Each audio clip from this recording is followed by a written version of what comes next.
Ағзаңызды жылына 2 рет осы исток кислотамен тазалап тұрсаңыз, біршама ауруыңыздан құтылуыңызға болады. Өт жолдарын да тазалайды, лимфаны, қан тамырларын, зәр шығару жолдарын, шек жолдарын бәрін тазалап шығады. Клетканың ішінде, сыртында токсиндерден, шлактардан, артық сулардан, шырыштардан тазалайды. Осы керемет исток кислоты өнімін өзім қазір ішіп жатырмын.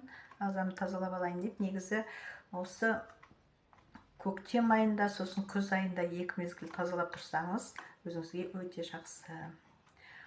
Осы өнім жайында толық ақпарат алғыңыз келсе, немесе тапсырыс берем десеңіз, төмендегі телефон нөмірлері арқылы маған хабарласыңыз, немесе профильдегі сілтемені басып, менің денсаулық зор байлық атты клиенттік чатыма өтіңіз. Не болмаса, комментарийде WhatsApp номеріңізді қалдырып кетіңіз, өзім шығып хабарласамын.